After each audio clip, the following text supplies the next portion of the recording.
Саламатсыңдар ма, балалар? Әдебиеттік оқу сабағын бастаймыз. Оқулық, дәптер, қаламымызды алып, сабаққа дайын болайық. Бүгінгі сабақта Міржақып Дулатовтың байлық әңгімесімен танысатын боламыз. Олай болса, оқулығымыздың 3-ші бетін аша қойыңдар. Сабаққа өте мұқият болып, сабақта белсенділік танытуға тырысыңдар. Іске сәт. Бүгінгі сабағымыздың мақсаты шығарманың мазмұны бойынша сұрақтарға жауап беру, мәтінді дауыстап, дұрыс әрі түсініп оқу, рөлге бөліп оқу және мәнерлеп оқу. Мұғалімнің көмегімен оқылған шығарманы бөліктерге бөліп, жоспар құруды үйрену. Балалар, сабағымызды бастамас бұрын байлық сөзінің мағынасын ашып көрейікші. Сендердің ұғымдарыңда, сендердің ойларыңша байлыққа нені жатқызуымызға болады? Сен үшін байлық деген не? Немесе бай адам деп қандай адамды айтар едің? Байлық деген не? Байлық деген отбасының амандығы, денінің саулығы деп ойлайды екен көп адам. Ал сен қалай ойлайсың? Байлыққа қатысты 5 сөз ойластырып көріңдер. Жауаптарыңды кері байланыс жасау арқылы білдірулеріңе болады. Олай болса, балалармен Міржақып Дулатов атамыздың байлық мәтінін дауыстап оқып берейін. Байлық. Бір жарлы жігіт жас күнінде өзін оқытқан ұстазымен жолығып, өзінің бұл күнде кедей екенін айтып, мұңын шағады. Онымен бірге оқыған серіктерінің көбі бай болып, кейбіреулері жұртқа қадірлі кісі болып кеткенде, өзінің әрқашан көрген күні жоқшылық екенін айтады. Қалайша сен өзің айтқандай кедейсің, дейді ұстазы.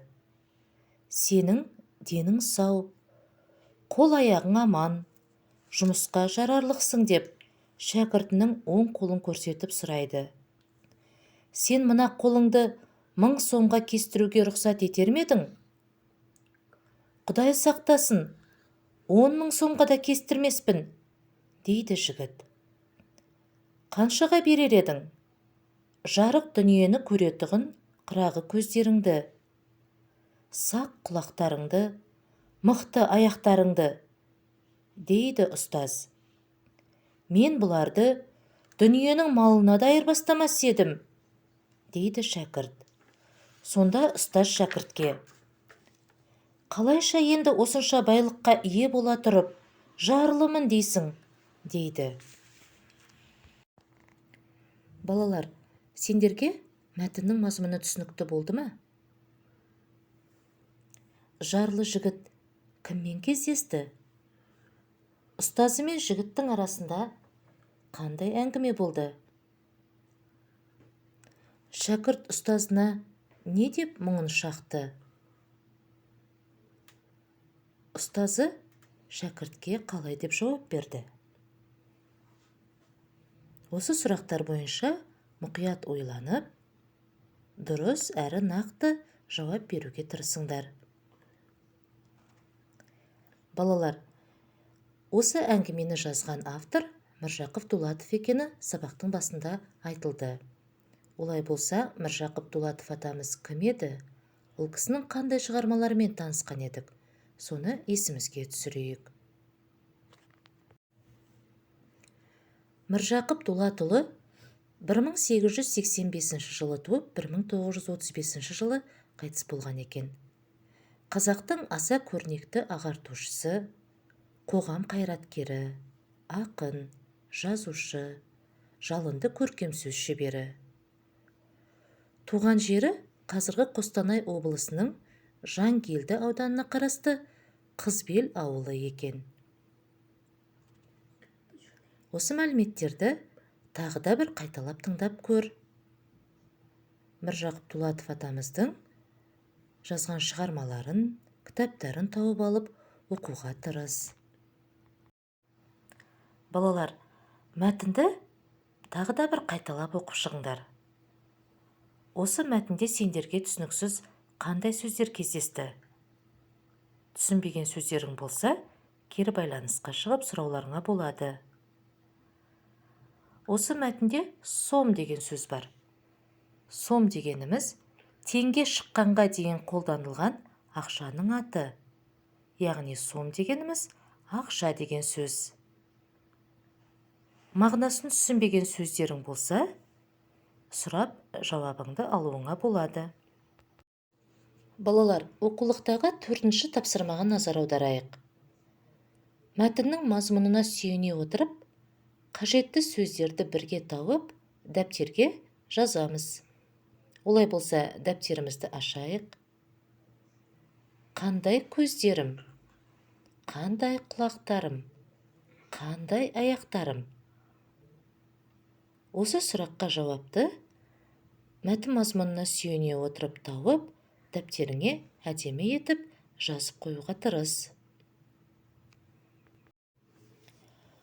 Балалар, адамның денсаулығы қоғам байлығы.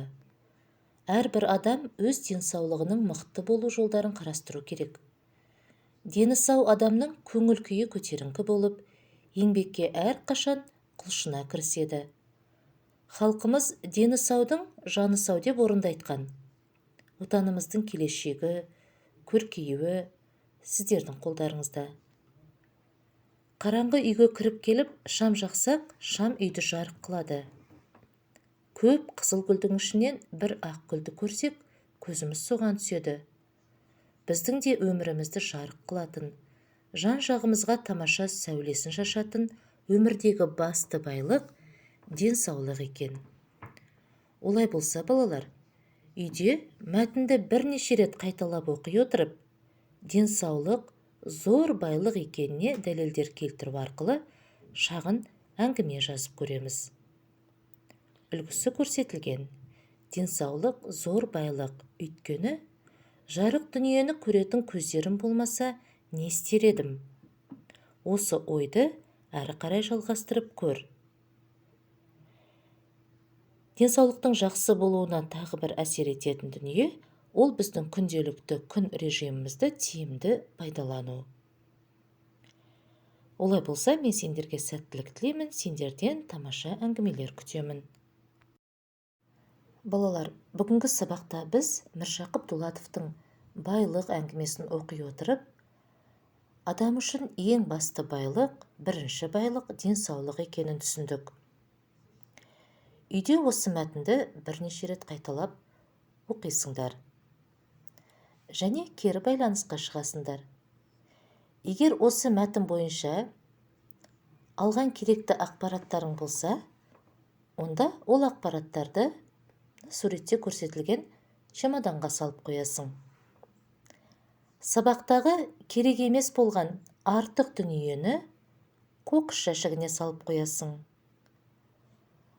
Бүгінгі ақпараттың ішінде әлі оқуым керек, әлі толықтыруым керек, білуім керек дегендер болса, оны, яғни, ол ойларыңды еттартқышқа саласыңдар. Тағы да қайталаймын, үйде мәтінді бірнеше рет қайталап оқып, үй тапсырмасын мұқият орындауға тырыс. Осымен сабағымыз аяқталды. Сау болыңдар.